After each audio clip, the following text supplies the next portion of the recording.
السلام عليكم ورحمة الله وبركاته. بسم الله الرحمن الرحيم. نحمده ونصلي ونسلم على سيدنا محمد وعلى آله وصحبه أجمعين، أما بعد. أعوذ بالله من الشيطان الرجيم. بسم الله الرحمن الرحيم.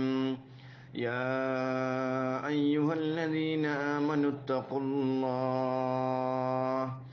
حق تقاته ولا تموتن إلا وأنتم مسلمون.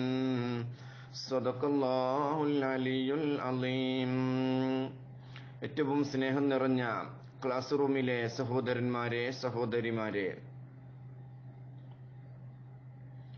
അല്ലാഹു സുബ്ഹാനഹു തആല അവന്റെ വിശുദ്ധ ഖുർആനിൽ നമ്മളോട് വിളിച്ചുകൊണ്ട് പറയുകയാണ്, ഏ സത്യവിശ്വാസികളെ, നിങ്ങൾ അല്ലാഹുവിനെ സൂക്ഷിക്കണേ. അല്ലാഹുവിനെ സൂക്ഷിക്കണേ എന്ന് പറഞ്ഞതിന്റെ ശേഷം അല്ലാഹു പറയുന്നു, സൂക്ഷിക്കേണ്ട പ്രകാരം അല്ലാഹുവിനെ നിങ്ങൾ സൂക്ഷിക്കണം. അല്ലാഹുവിനെ നിങ്ങൾ തഖ്വ ചെയ്യണേ. അല്ലാഹുവിനെ തഖ്വ ചെയ്ത് നിങ്ങൾ ജീവിക്കണേ. തഖ്വ ചെയ്യേണ്ട പ്രകാരം നിങ്ങൾ തഖ്വ ചെയ്യണം. എങ്ങനെയെങ്കിലും ഏതെങ്കിലും കോലത്തിൽ എന്തെങ്കിലും കാട്ടിക്കൂട്ടിയത് കൊണ്ട് അതിന് യാതൊരു പ്രതിഫലവും നിങ്ങൾക്ക് ഉണ്ടാകുകയില്ല. അല്ലാഹു പ്രത്യേകം നമ്മളോട് ഉണർത്തുകയാണ്. തഖ്വ എന്ന് പറഞ്ഞാൽ ഇംതിസാലു അവാമിരില്ലാഹി വജ്തിനാബു നവാഹി, അല്ലാഹു കൽപ്പിച്ചതിനെ എടുക്കലും അല്ലാഹു വിരോധിച്ചതിനെ വെടിയുകയും ചെയ്യലാണ്. എന്നിട്ട് അല്ലാഹു പറയുന്നു, വലാ തമൂതുന്ന ഇല്ലാ വഅൻതും മുസ്ലിമൂൻ, നിങ്ങൾ മുസ്ലിമായിട്ടല്ലാതെ നിങ്ങൾ മരിക്കുകയും ചെയ്യരുത് എന്ന് അല്ലാഹു നമ്മളോട് പ്രത്യേകം ഉണർത്തുകയാണ്. നമ്മൾ മുസ്ലിമായി മരിച്ചാലും ഇല്ലെങ്കിലും അല്ലാഹുവിന് പ്രശ്നമില്ല. അല്ലാഹു നമ്മളോടുള്ള സ്നേഹം കൊണ്ട് അല്ലാഹു പറയുന്നു, നിങ്ങൾ മുസ്ലിമായിട്ടല്ലാതെ മരിക്കുകയും ചെയ്യരുത് എന്ന് അല്ലാഹു തആല നമ്മളോട് പറയുന്നു. ഈ ആയത്തിന് നിരവധി തഫ്സീറുകൾ മഹാന്മാർ പ്രഖ്യാപിച്ചിട്ടുണ്ട്. ഞാൻ ഒരു സുപ്രധാനമായ ഒരു വിഷയത്തിലേക്കാണ് നിങ്ങളുടെ ശ്രദ്ധ ഞാൻ ക്ഷണിക്കുന്നത്. മുത്തുനബി സല്ലല്ലാഹു അലൈഹി വസല്ലമ തങ്ങൾ മദീന മുനവ്വറയിൽ അവിടുത്തെ മസ്ജിദുൻ നബവിയിൽ ഇരിക്കുമ്പോൾ അങ്ങകലെ ദൂരദിക്കിൽ നിന്ന് ഒരു സഹോദരി മുത്തുനബിയെ തേടി, മുത്തുനബിയെ അന്വേഷിച്ചുകൊണ്ട് ഒരു സഹോദരി വരികയാണ്. മുത്തുനബിയുടെ ഹളറത്തിൽ എത്തി മുത്തുനബിയോട് ഒരുപാട് സങ്കടങ്ങള്, ഒരുപാട് ആവലാദികള്, വേവലാദികള് മുത്തുനബിയോട് പറയുകയാണ്. യാ റസൂലല്ലാഹ്, ഞാൻ വളരെയധികം ബുദ്ധിമുട്ടിലാണ്. ശാരീരികമായ ബുദ്ധിമുട്ടിലാണ്, സാമ്പത്തികമായ ബുദ്ധിമുട്ടിലാണ്, മാനസികമായ ബുദ്ധിമുട്ടിലാണ്. ഒരുപാട് പ്രശ്നത്തിന്റെയും പ്രതിസന്ധിയുടെയും പറഞ്ഞാൽ തീരാത്ത ബുദ്ധിമുട്ടുകളുടെ ഇടയിൽ ഞാൻ നീന്തിക്കൊണ്ടിരിക്കുകയാണ് നബിയെ. അതിനൊരു പ്രശ്നത്തിന് ഒരു പരിഹാരം കാട്ടിത്തരണം. മുത്തുനബി തങ്ങൾ കുറച്ചു സമയം ഒന്നും തല താത്തി മുത്തുനബി തങ്ങൾ ഇരിക്കുകയായിരുന്നു. കുറച്ചു കഴിഞ്ഞതിന്റെ ശേഷം മുത്തുനബി തങ്ങൾ ചോദിച്ചു, നിനക്ക് ഭർത്താവില്ലേ? ഉണ്ട്. മാതാപിതാക്കളില്ലേ? ഉണ്ട്. ഭർത്താവ് എന്താണ് ചെയ്യുന്നത്?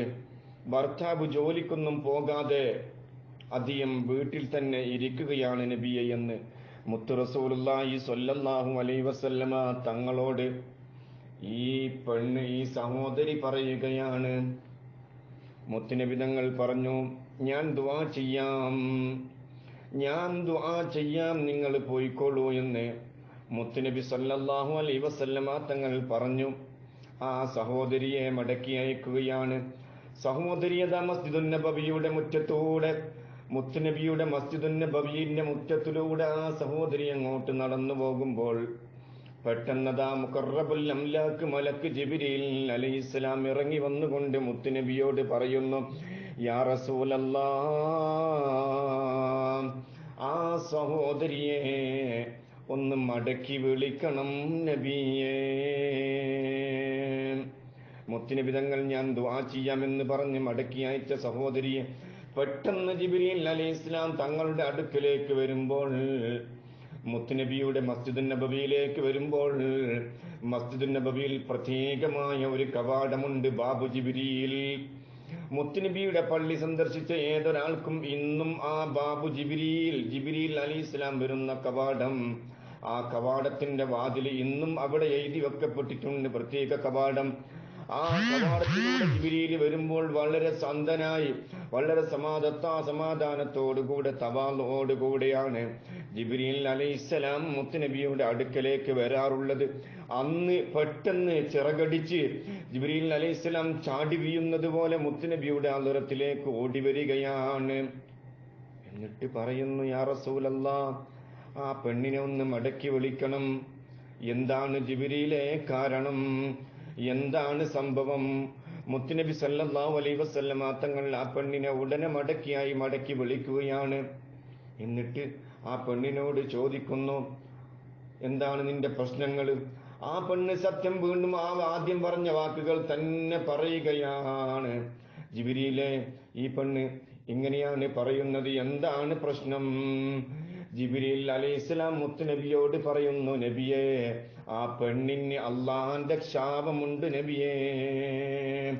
അള്ളാഹു അവരെ ശപിച്ചിരിക്കുന്നു. തന്നെയുമല്ല അള്ളാന്റെ റസൂലും അങ്ങയും ശപിച്ചിരിക്കുന്നു. തന്നെയുമല്ല അമ്പിയാക്കൾ ശപിച്ചിരിക്കുന്നു.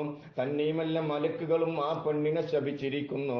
ആ പെണ്ണിന് അള്ളാന്റെയും റസൂലിന്റെയും മലക്കുകളുടെയും അമ്പിയ മുർസലുകളുടെയും മുഴുവൻ ശാപം ആ പെണ്ണിനെ ഏറ്റുകൊണ്ടിരിക്കുകയാണ് നബിയെ. തങ്ങൾ അവൾക്ക് ദുആ ചെയ്യാമെന്ന് പറഞ്ഞ് മടക്കി അയച്ചതല്ലേ. പക്ഷേ അള്ളാന്റെയും റസൂലിന്റെയും ശാപമേറ്റ പെണ്ണ്, അവൾക്കൊരിക്കലും അവൾ ഗുണം പിടിക്കുകയില്ല എന്നുള്ള സന്ദേശം ജിബ്രീൽ അലൈഹിസ്സലാം മുത്തുനബിയോട് പറഞ്ഞപ്പോൾ മുത്തുനബി തങ്ങൾ ആലോചിക്കുന്നു, എന്താണ് കാരണം എന്ന് കേൾക്കുമ്പോൾ ഒരു പക്ഷേ നമുക്കത് കേൾക്കുമ്പോൾ നമുക്ക് നിസ്സാരമായി തോന്നാം. ജിബ്രീൽ അലൈഹിസ്സലാം എന്ന മലക്ക് മുത്തുനബിയോട് പറയുന്നു, യാ റസൂലല്ലാഹ്, ആ പെണ്ണ് എന്ന് പറഞ്ഞാൽ നബിയേ, ഒരു ദിവസം അവളുടെ ഭർത്താവിന്റെ കിടപ്പറ വിട്ട് മാറിക്കിടന്നവളാണ്. ഭർത്താവിന്റെ പൊരുത്തമില്ലാതെ ഒരു ദിവസം മാറിക്കിടന്നവളാണ്. ദേഷ്യം പിടിച്ച് കോപിച്ച് മാറിക്കിടന്നവളാണ്. അതുകൊണ്ട് അന്ന് മുതൽ ഇന്ന് വരെ അവള് ഭർത്താവിനോട് പൊരുത്തപ്പെടിച്ചിട്ടില്ല. ഭർത്താവ് പൊരുത്തപ്പെട്ടിട്ടുമില്ല. ആ ശാപം ഇന്ന് വരെ അവളിലുണ്ട്. അങ്ങയുടെ ശാപമുണ്ട്, അമ്പിയാക്കളുടെ ശാപമുണ്ട്, മലക്കുകളുടെ മലായിക്കത്തുകളുടെ മുഴുവനും ശാപവും ഏറ്റുകൊണ്ട് നടക്കുന്നവളാണ്. അതുകൊണ്ട് അവൾക്ക് വേണ്ടി ദുആ ചെയ്യണ്ട. മുത്തുനബി സല്ലല്ലാഹു അലൈഹി വസല്ലമ തങ്ങളോട് ജിബ്രീൽ പറഞ്ഞപ്പോൾ ജിബ്രീലിന് ആ പെണ്ണിനോട് ചോദിക്കുന്നു, പെണ്ണെ, ഇങ്ങനെ ഒരു സംഭവം ഉണ്ടായിട്ടുണ്ടോ? അതേ നബിയെ, എന്റെ ഭർത്താവ് ജോലിക്ക് പോകുന്നില്ല. ജോലിക്ക് പോകാതെ കുടുംബം ഞങ്ങൾ എങ്ങനെയാണ് ജീവിക്കുന്നത്? അങ്ങനെ ഒരു ദിവസം ഒരു പ്രാവശ്യം എന്റെ ഭർത്താവിനോട് കോപിച്ചുകൊണ്ട് ഞാൻ മാറിക്കിടന്നിട്ടുണ്ട് നബിയെ എന്ന് മുത്തുനബിയോട് പറഞ്ഞിട്ടുണ്ടെങ്കിൽ അന്ന് മുതൽ ഇന്ന് വരെ അള്ളാന്റെയും അവന്റെ റസൂലിന്റെയും മലക്കുകളുടെയും ശാപം മുഴുവനും ആ പെണ്ണിന് ഉണ്ട് എന്ന് മുഖറബുൽ അംലാക്ക് മലക്ക് ജിബ്രീൽ മസ്ജിദുൻ നബവിയിൽ ബാബു ജിബ്രീൽ എന്ന കവാടത്തിലൂടെ കയറി വന്നുകൊണ്ട് മുത്തു റസൂലുള്ളാഹി സ്വല്ലല്ലാഹു അലൈഹി വസല്ലമ തങ്ങളോട് പറഞ്ഞിട്ടുണ്ടെങ്കിൽ ഉമ്മമാര്, സഹോദരിമാര് പ്രത്യേകം ശ്രദ്ധിക്കണേ. അള്ളാന്റെയും അവന്റെ റസൂലിന്റെയും മലക്കുകളുടെയും മുഴുവനും ശാപവും ഏറ്റുവാങ്ങുന്ന ഒരു കാര്യമാണ് ഭർത്താവുമായി ദേഷ്യം പിടിച്ച് ഭർത്താവിനോട് കോപിച്ച് വേറെ ഒറ്റയ്ക്ക് നിങ്ങൾ പോയി കിടന്നാൽ അള്ളാന്റെ റസൂലിന്റെ ശാപം ഉണ്ടാകും. ഇദാ ദറജുൽ ഇംറതഉ ഇലാ ഫിറാശി, ഒരു ഭാര്യയെ തന്റെ ഭർത്താവ് അവന്റെ വിരുപ്പിലേക്ക് ക്ഷണിച്ചു, അവൾ വന്നില്ല എങ്കിൽ ലാനത്തുൽ മലായികത്തു ഹത്താ തുസ്ബിഹ, നേരം വെളുക്കുന്നത് വരെ അള്ളാഹുവിന്റെ മലക്കുകളുടെ ശാപമുണ്ടാകുമെന്നും അള്ളാഹിന്റെ റസൂലിന്റെ ശാപമുണ്ടാകും, അമ്പിയാക്കളുടെ ശാപമുണ്ടാകും. ആ മലക്കുകളുടെ ശാപമുണ്ടാകും. പ്രത്യേകം ശ്രദ്ധിക്കണേ മുഅ്മിനീങ്ങളെ, മുഅ്മിനാത്തുകളെ. സാന്ദർഭികമായി ഞാൻ ഉണർത്തിയതാണ്. ഇത് ഒരുപാട് ആൾക്കാരുടെ ജീവിതത്തിൽ ഉണ്ടാകുന്ന ഒരു പ്രവണതയാണ്. നമ്മൾ കാര്യമാക്കുകയില്ല, നമ്മൾ നിസ്സാരമായി തള്ളുന്ന ഒരു പ്രവണതയാണ്. അങ്ങനെയുള്ള തെറ്റുകൾ ചെയ്തിട്ടുണ്ടെങ്കിൽ നിങ്ങളുടെ ഭർത്താക്കന്മാരോട് നിങ്ങൾ പൊരുത്തം വാങ്ങുകയും അത് പൊരുത്തപ്പെടിപ്പിക്കുകയും ചെയ്തിട്ടില്ലെങ്കിൽ അന്ന് മുതൽ ഇന്ന് വരെ നിങ്ങൾ അള്ളാന്റെ റസൂലിന്റെ ശാപത്തിലാണ്, മലക്കുകളുടെ ശാപത്തിലാണ്, അള്ളാന്റെ ശാപത്തിലാണ്, അമ്പിയാക്കളുടെ ശാപത്തിലാണ്. അള്ളാഹു കാത്തുരക്ഷിക്കട്ടെ.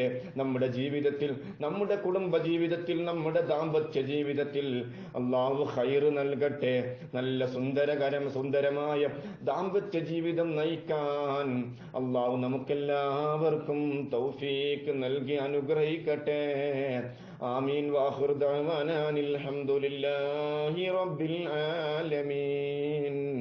അസ്സലാമു അലൈക്കും വറഹ്മത്തുള്ളാഹി വബറകാതുഹു. ഉസീകും ബിദ്ദുആ.